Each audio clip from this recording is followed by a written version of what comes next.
Hey guys, it's Tuesday morning. I just wanted to follow up on the video I did on Sunday, just kind of to give a bit of a preview of what's to come today. Today is going to be, well, this evening is going to be the presidential debate between Kamala Harris and Donald Trump.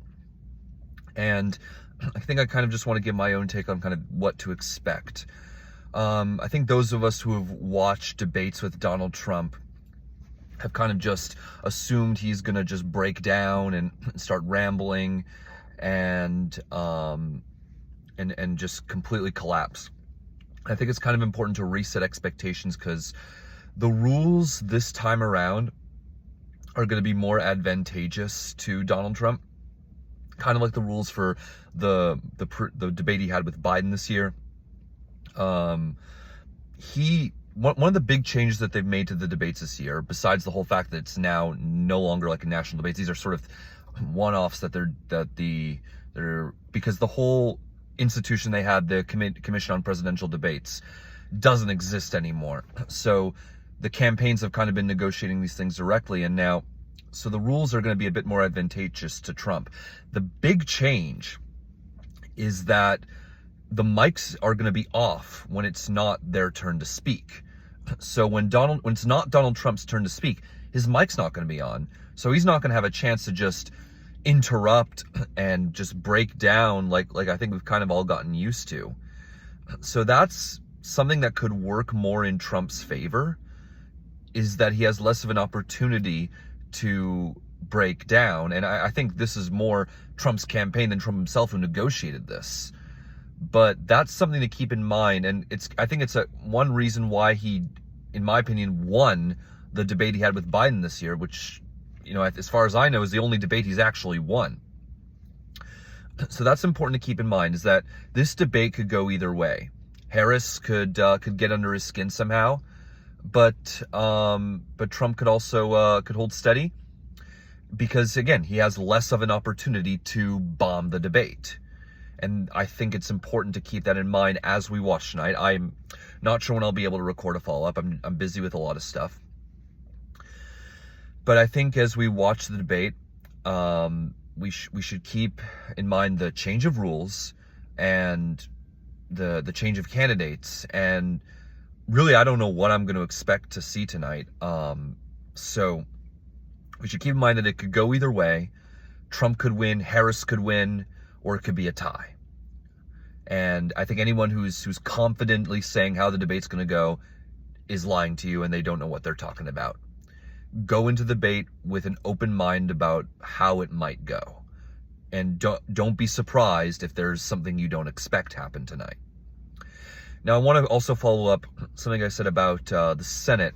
When I was talking about how Jon Tester is looking in real trouble right now, I kind of wanted to make an additional follow-up just to further explain, how I've been feeling about the whole Senate. Obviously, Democrats are not favored in the Senate because of the map. But I think I'm starting to feel that Montana was looking like not going to be, it's looking like it wasn't going to be an easy hold.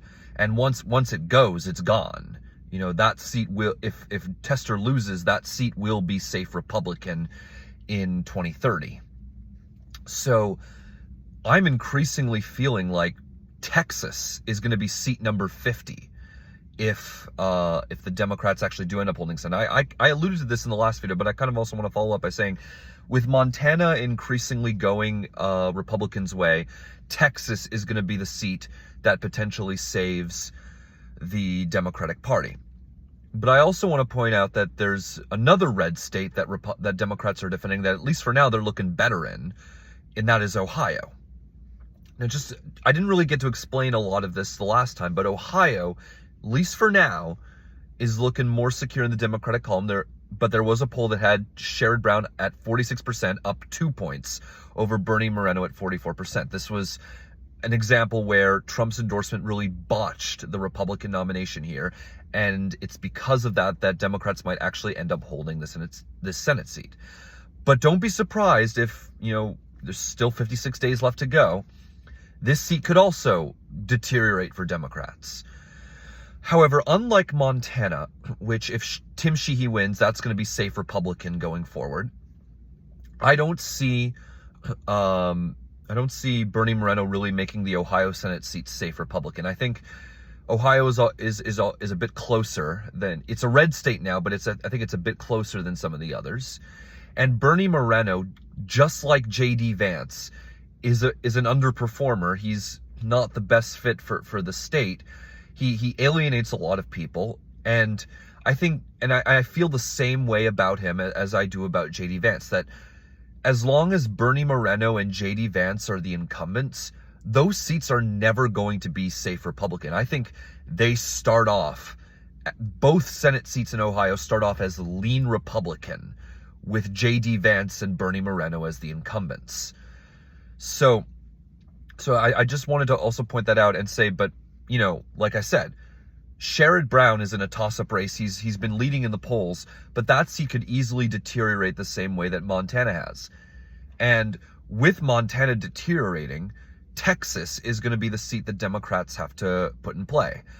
The most likely path right now for Democrats is holding all the Biden won states and winning Texas, and Ohio. But if Ohio deteriorates, they'll have to make that up with something else, and that state's likely to be Florida. I've said this before in the last video, but I believe Texas is a more enticing target than Florida because of the opposite directions in which these states appear to be trending, at least for the moment. But yeah, if Ohio deteriorates, Florida is going to be seat number 50. Right now, seats number 49 and 50, at least for the moment, as of September, are Sherrod Brown and Colin Allred. But I could easily see the case being that it's Debbie McCarcel-Powell and Colin Allred that gets the Democrats to 50 seats. But yeah, just to recap, Montana looking bad for Democrats, and that's going to be off the board if they lose that in future elections. And so Democrats have to make that up with Texas.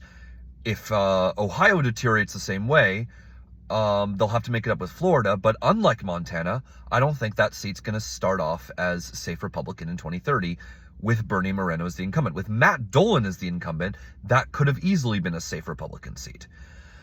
But those seats will start off in some degree of competitiveness with both J.D. Vance and Bernie Moreno as incumbents. And again, Bernie Moreno could actually still lose, and Sherrod Brown could still hold on. So that's just the temperature check I kind of wanted to follow up with regarding the Senate, and as well as just to talk about the debate. So I'm going to wish you guys an amazing day, and I will catch you guys up in the next video.